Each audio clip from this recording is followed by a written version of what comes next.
Good afternoon. My name is Paul Grassmer. I'm the reference coordinator here at Pritzker Military Museum and Library in Chicago. Welcome to this program in which we will examine the first standardized training manual being written and published for the Continental Army, Regulations for the Order and Discipline of the Troops of the United States, Part 1. We are excited to show you highlights from the Museum and Library's first edition copy of this manual, which was utilized by units of the Continental Army and later United States Army from 1779 through the War of 1812.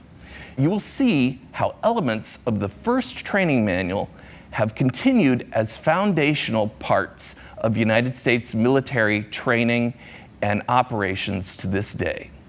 The museum and library are open to the public with reduced capacity and social distancing protocols in place. We continue to offer virtual programming to engage and interact with our members, the public, presenting educational and informative programs while keeping our guests, staff, and constituents healthy.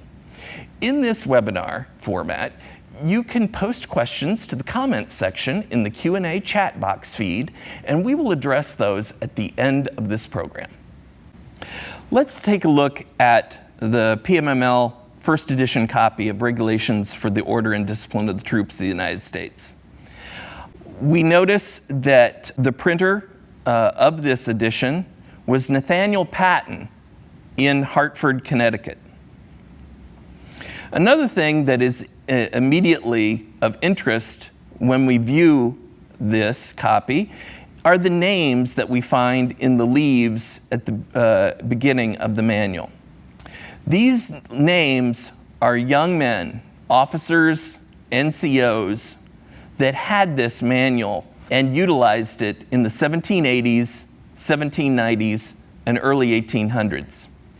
There were so few copies of the manual that those that were available were passed around and utilized to ensure proper professionalism and training of the military. Now, one of the things that's unusual about our printed copy is the table of contents is not at the beginning. The table of contents is at the back of the manual. And in the table of contents, we see how this mirrors Baron von Steuben's training at Valley Forge the previous year. In order to establish building blocks, those foundational elements of Army training to ensure uniformity, that every brigade in the Valley Forge encampment was trained to the same standard, and every unit after that, there are certain subjects that the Baron wanted to cover. The first is found in Chapter 1 of the Arms and Accoutrements of the Officers, Non-Commissioned Officers, and Soldiers. Earlier, prior to this manual being written, it was very difficult to determine and differentiate who was an officer, who was a sergeant, who was an enlisted soldier. Their uniforms looked similar. So this chapter discusses that officers, NCOs, and soldiers shall have differences in their uniform to show the differences in their rank, and they're often armed in slightly different ways. The second chapter, subjects to which the officers and non-commissioned officers should be acquainted. This is Steuben explaining there are just certain key subjects that to be a professional officer or NCO, you need to have a good grasp and understanding on so that you can properly train the personnel assigned to you. Chapter 3, the formation of a company. This covers that first week of training that they conducted at the Valley Forge encampment. How to form a squad, how to form a company of platoons. And during that encampment, the Baron had personally trained how to, the position of the soldier stand at attention, dress right, dress. And then formation, how a regiment is formed. Now, you'll notice that in the chapters, it mentions plate numbers and figures. We can see at the back of the manual, after the table of contents, there is an explanation of the plates. And we can fold out these plates and figures, and as you can see here, Figure 1, Figure 2, and Figure 3 show the formation of a company and regiment as referred to Chapter 3 and 4, and 4 and 5 discuss those wheeling movements from the line formation. Those wheeling movements were trained that very first week of Steuben's training of the model company at Valley Forge. Now, on the instruction of recruits, that first week of training that the Baron conducted at the Valley Forge encampment, learning to stand at attention without your weapon, and then the various movements involved. Any of those viewing today who'd been in the military, these are some of the first topics and subjects that you learn at basic training. I know in my instance, the very first Sunday I arrived, we were covering a number of these movements and drills in a platoon formation. And as you can see, the marching step is covered. Why was this important? In the colonies, prior to the war breaking out, the manuals they were using from Europe had different pace sizes for their marching steps, whether it was a French manual, a Prussian manual, a British manual.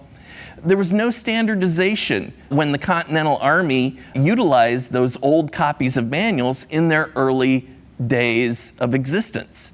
One of the benefits of having this manual published was a standardization of the marching step, and whether at a regular pace or a quick step.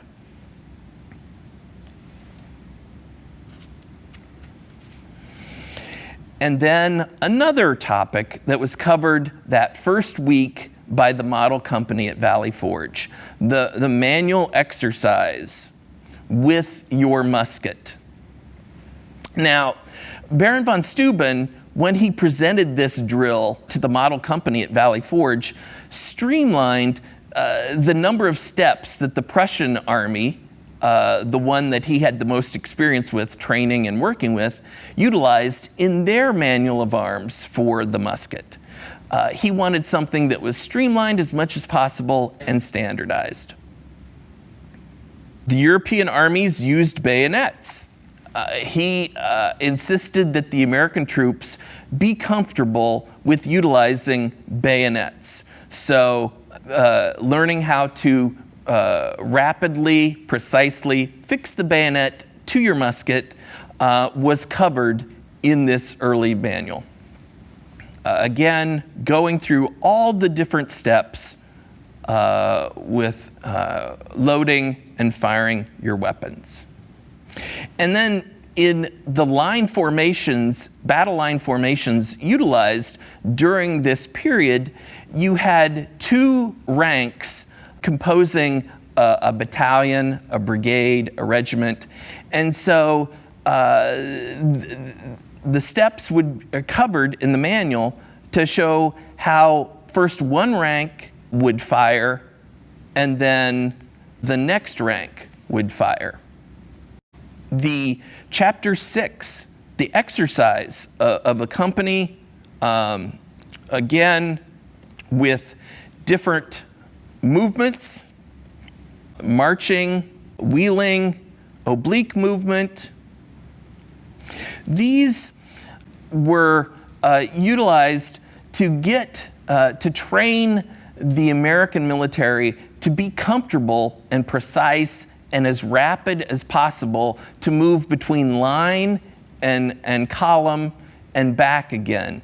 Because what the American officers realized in the first few years of the Revolutionary War was that the British and the Hessians were very proficient at moving between line and column, and the Americans were not capable of such quick movements, and that often had a decisive effect on the battlefield. And so by learning to do these movements precisely, quickly, the American battlefield performance would improve. Now, marching and moving in columns. Prior to the training the Baron conducted at Valley Forge, the only march formation that the Continental Army knew was marching single file like a Native American Indian column. This was not an efficient way to move between points. Straggling could occur, desertion could occur, and then once you were approaching the enemy,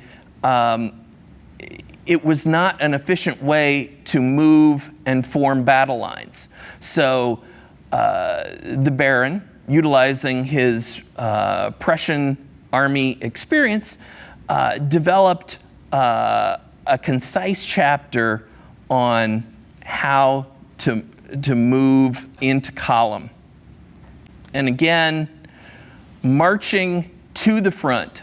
You would not change from column to a battle line close to the enemy. Even though the enemy, the muskets of the period typically had a 50 to 80 yard range, you would want to make those changes in your formation at a distance and then approach the enemy formation.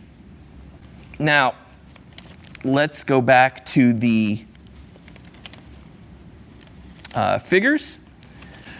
These are examples of moving from column to line.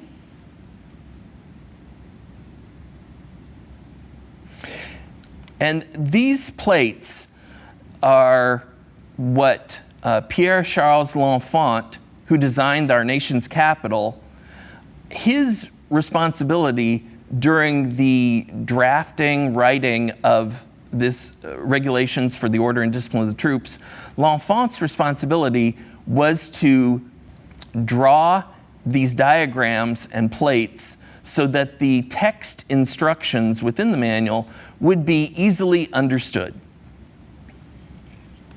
People are visual learners back then and to this day. Now, this plate is an interesting plate. One of the things that was known about European armies, if they had to cross rough ground, sometimes they would lose cohesion of their battle lines or columns. And so one of the things that the Baron wanted to address for the untrained Continental Army was to become confident in being able to move over rough ground or restricted terrain and do it rapidly and not lose cohesion, because a force that had become disordered was then susceptible to breaking and running away if hit by enemy fire. So this is an example of a diagram of moving a unit through restricted terrain, in military parlance of the time, through a defile. Here is another example. Again, very understandable for the reader of the manual and the viewer of the diagram to understand and translate how to maneuver a unit efficiently through restricted, confined terrain. Now, this is another plate, and you see on here, this is the setup of an encampment and how to enter an encampment. And we see on here some defensive positions to guard the encampment perimeter, but we see an interesting term here on the plate, a sink. What is a sink? Well, in the parlance of the time, a sink or a vault was a simple pit latrine. Baron von Steuben was aghast when he came to Valley Forge because the American soldiers had not dug proper latrines. They would often just go to the bathroom right outside their squad hut or their tents. And this was not a proper procedure, and it went against all of the Baron's knowledge of proper field sanitation. So one of his priorities in training and a correction of the deficiencies of the Valley Forge encampment was proper siting of latrines in the field. He insisted that the latrines be dug on the opposite side of the encampment from the field kitchens, and that they be dug in such a way that the drainage allowed perhaps a downhill slope so that the contents of the pit latrine would not be conducive to spreading disease among the soldiers. Another thing that the Baron insisted on was that these field latrines be covered every 4 days. And here we have a plate on march formation and moving a column with the baggage associated with a large army move. There's an orderly way of doing this, the way the European armies did, and in order to prevent straggling, in order to make the columns as compact and efficient as possible when the army was on the march, the Baron suggested that one should not only train for how to do movement on the battlefield, but also how to do efficient movement when moving between points, not necessarily on the battlefield. Another plate for showing what is described in the chapter on proper setup of a march column with unit baggage. One of the things that is still utilized in today's military, the Baron set out proper utilization and organization and regulations for guard details and sentinel duty. And so very plainly explained, we all remember, those of us who have served in the military, your standing orders from guard detail. And these are laid out in the regulations for the order and discipline of the troops. So how to react when officers approach the changing of the guard. A chapter on proper care of your equipment and your ammunition.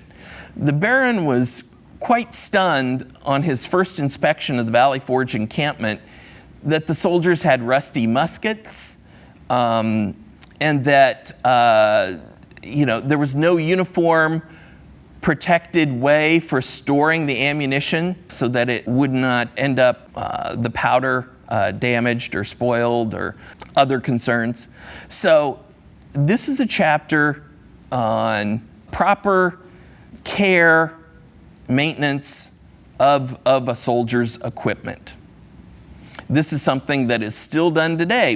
Again, veterans, you've all had those inspections of your gear, whether it was in basic training or when you got to your unit.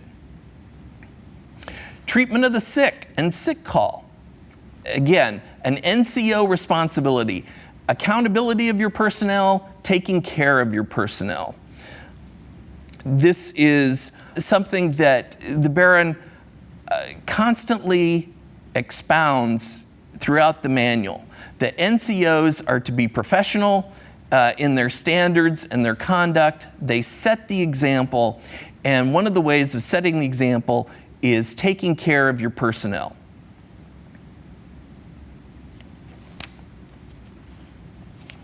Drill and ceremony, parades, the old 22-5 drill and ceremony manual that existed for many decades. There's not much different between the original manual explanations for parade formations and reviews in the 1770s than today.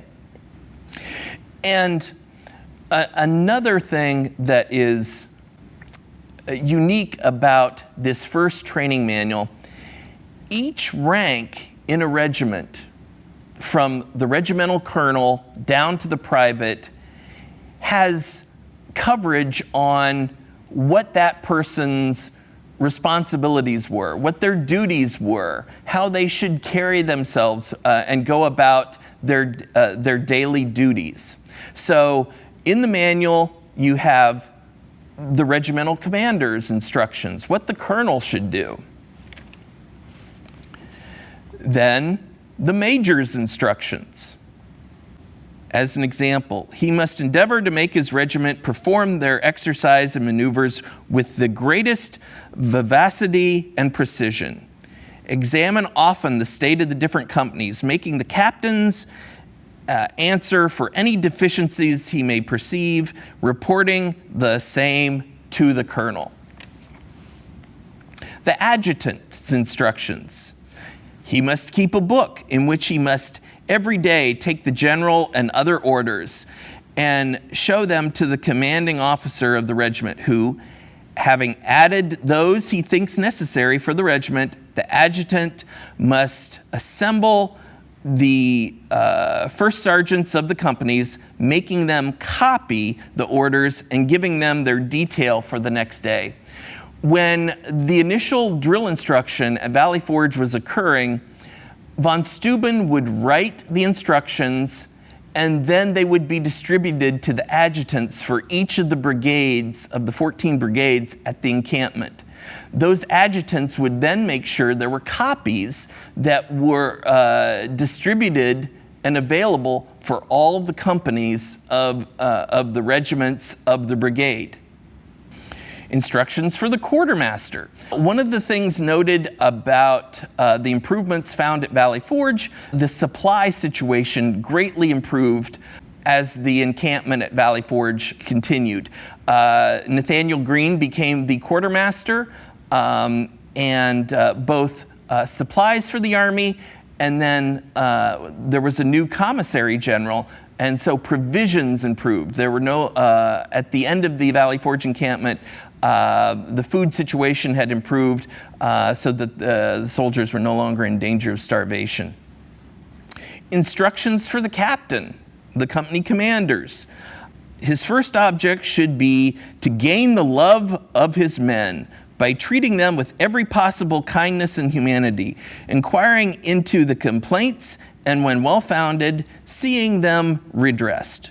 He should know every man of his company by name and character. He should often visit those that are sick, speak tenderly to them, see that the public provision, whether of medicine or diet, is duly administered, and procure them, besides such comforts and conveniences as are in his power. The attachment that arises from this kind of attention to the sick and wounded is almost inconceivable, and it will moreover be the means of preserving the lives of many valuable men.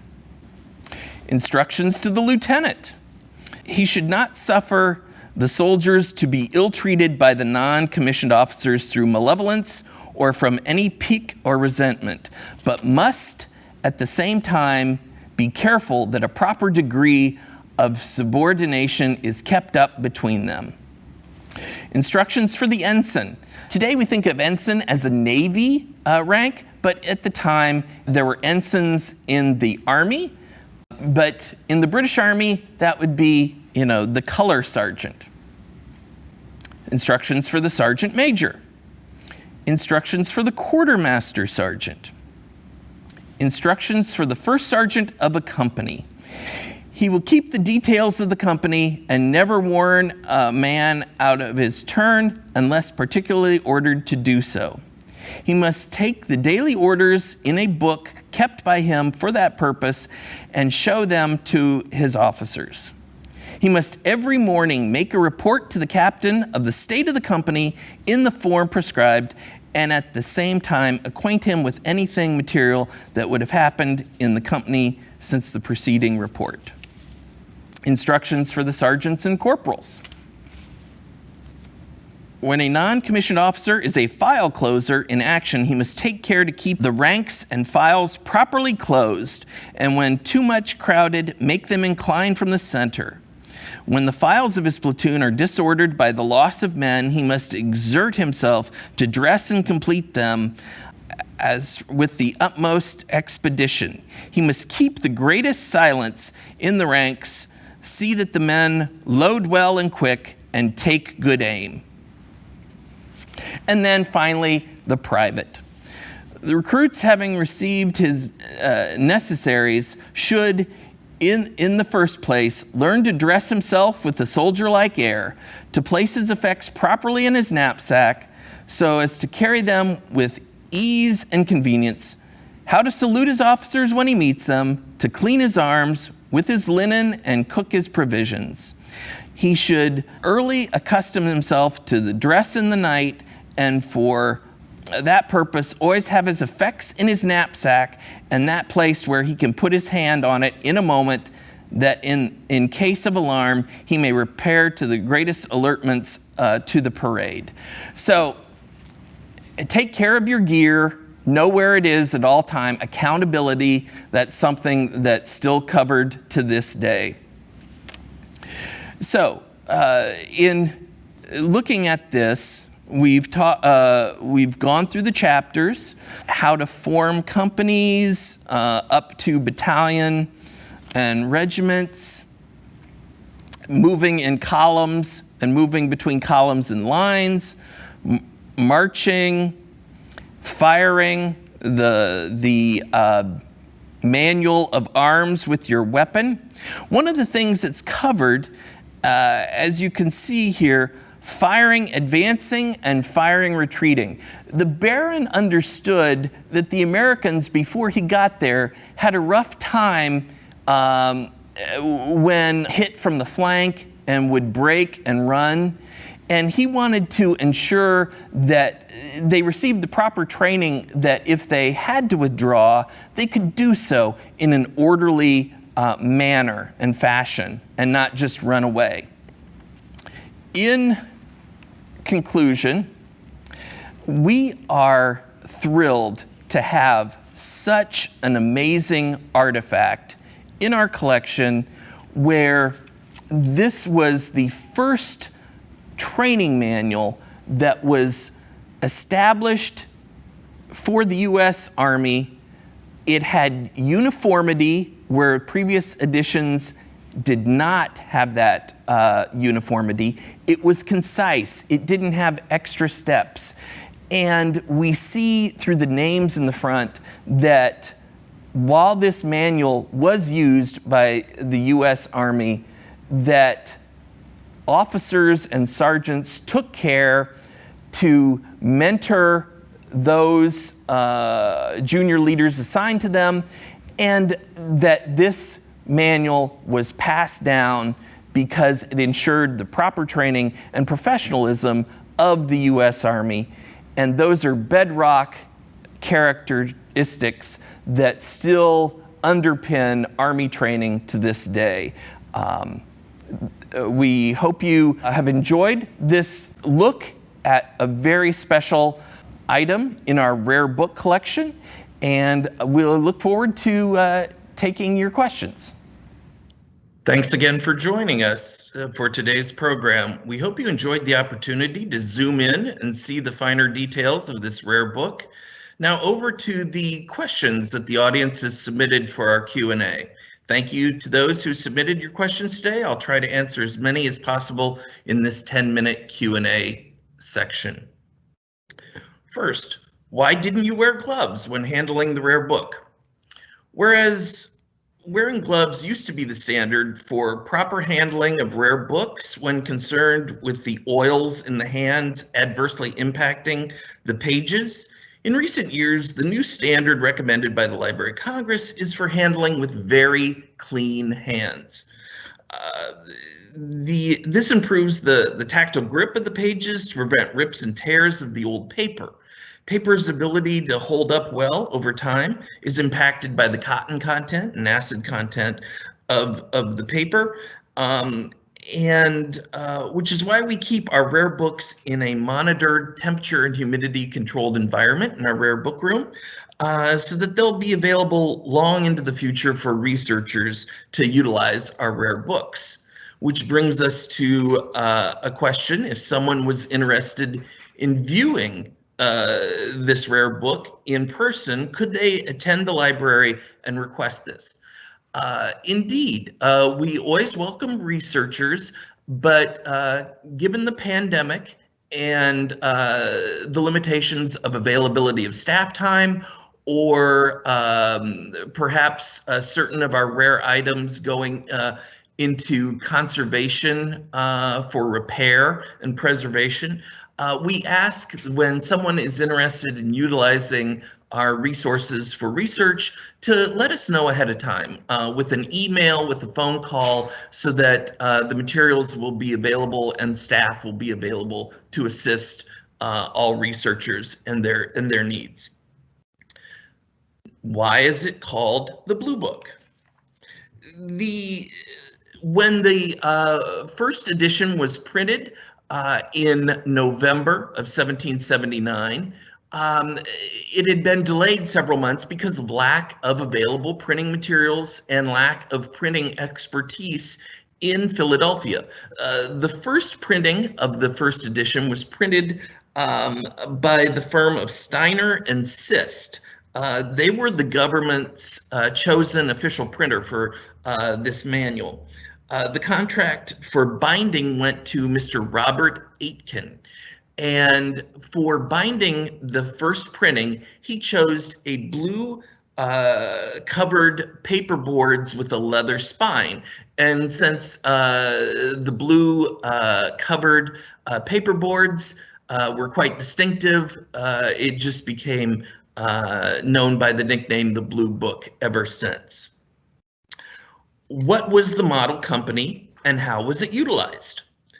Baron von Steuben directed that a company comprised of men from all the brigades of the Valley Forge encampment would be trained on the basic drills that all soldiers needed to learn: the position of the soldier, forming a squad, platoon, company, learning to march, the manual of arms with the musket.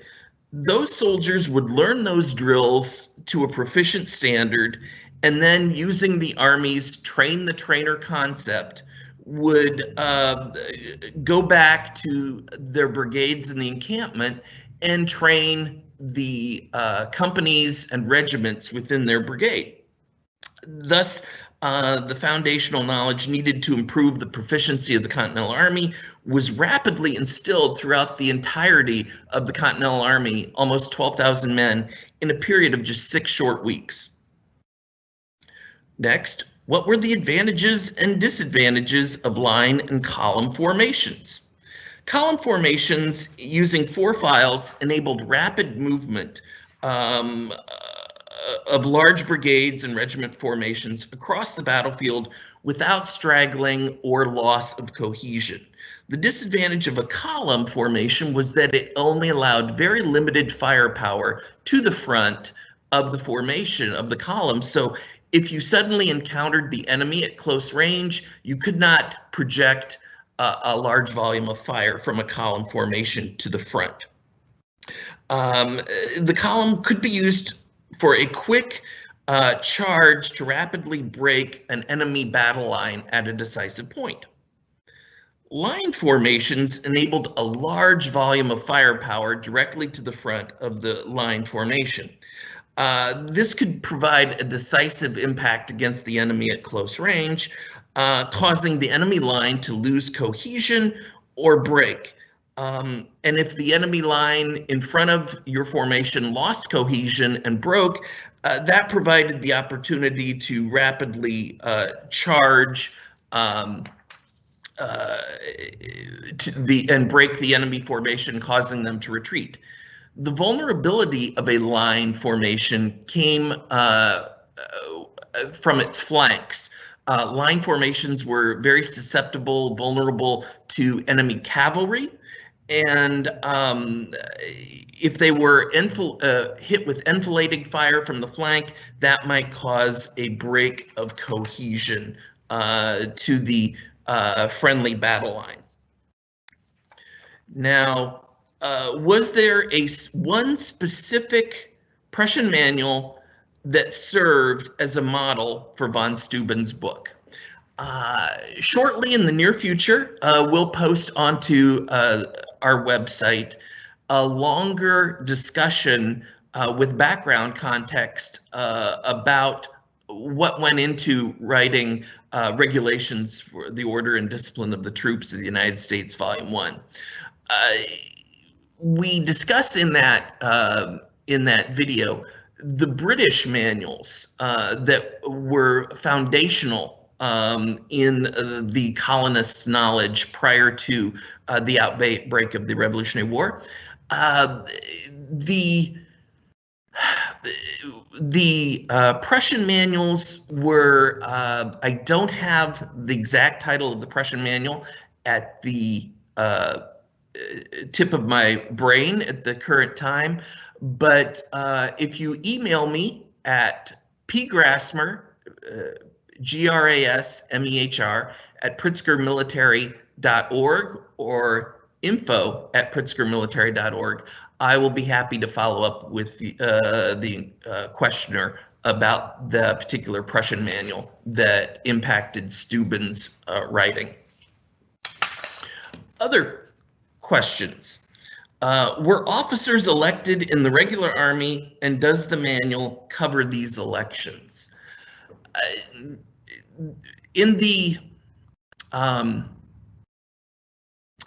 That's a great question. From the regiments that were raised in each state, the communities would elect the regimental officers.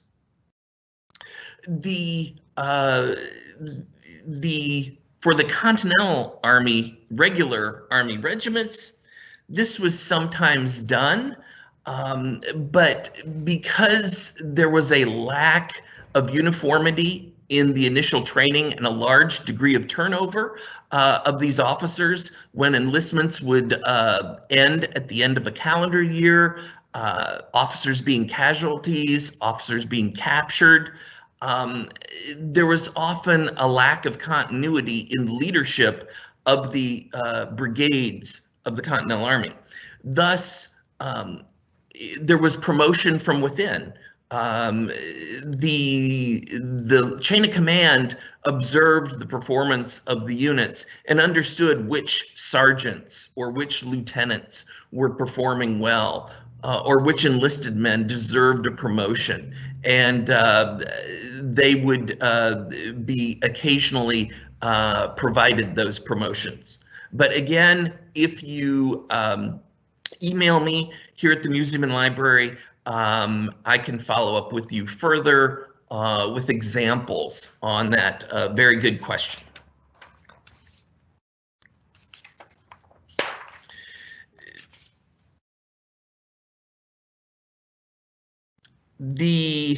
Are there any other questions that we see? All right. Well, I appreciate the audience tuning in today and providing some very interesting questions for us. One thing before we close, our copy is a first edition manual. The very first printing occurred in November 1779. There were subsequent following printings that occurred in 1781 in Boston, in 1782 in Boston, Hartford, and Philadelphia, and in Hartford in 1783. So we have a very wonderful rare book in our collection that was printed during the American Revolution, and it's an item that we're very proud of to have in our holdings here at the museum and library. Thank you for tuning in this afternoon. If you enjoyed this program and are looking for more information about this rare book and its author, please be sure to visit our website at www.pritzkermilitary.org, where today's recording, as well as a bonus video focused on the background and history of the book, will be posted in due course. Our website also hosts a wide variety of videos on a number of thought-provoking topics for you to explore. If you're not currently a member of the museum and library, please consider becoming one today.